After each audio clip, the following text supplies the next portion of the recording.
Okay guys, so you can see that we have opened our jdoodle.com compiler. So here we have a lot of programming languages like Java, Java Advanced, C, Perl and many other compatible languages. So we need to click on Java. So this is your sample program for Java. Now one more thing, that is we are going to make a program for random number generation. So first we need to import certain library or class. So we need to import java.util.random. okay, .random. So this is for to import a certain class for to write our program. It is just like the importing of the library. We need to execute it, and it says that there is certain error, so we will put the semicolon here. Now click on execute. Now it's okay, our class is imported. Now after this we must have a public class, and here we have declared a public class, that is the my class. After a public class there must be a main function.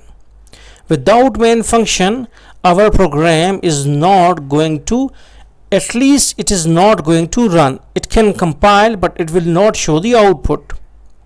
Okay, and these are the brackets in which you can write any of your program. So here we will create an instance for random class. So we will write the name of the class, that is random, and here we will write rand is equal to new random. Now what is this? This is called as the instance creation. That is, the random represents the name of the random class, and this is the variable or instance. And new random means that it will store on a very different memory location. Okay, so our variable is here is rand. Now one more thing, that we also need to declare a variable of float class or float data type, that is we can write here as like a. Okay, float a is equal to, and here we need to write rand dot next float. Okay, now what is this?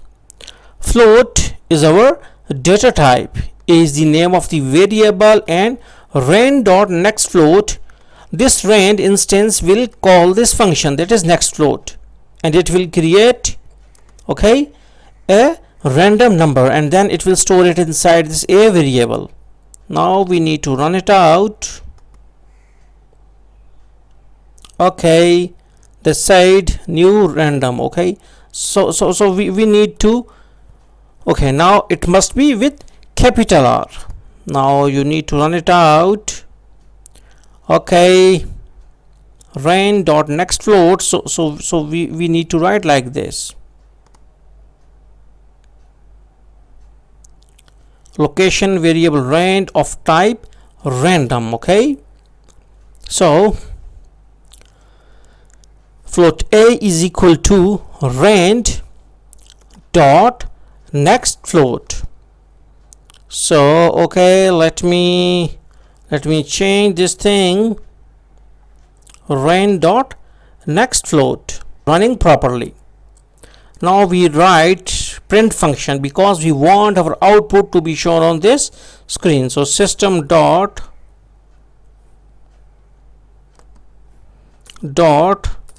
println system dot out dot println,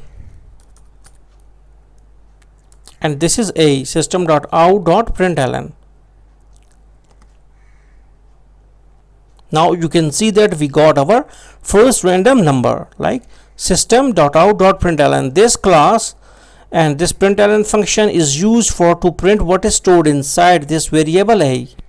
So in this way we can got our number. Every time it will give us a random number. So hopefully you got the concept. So thanks for visiting our channel and don't forget to subscribe.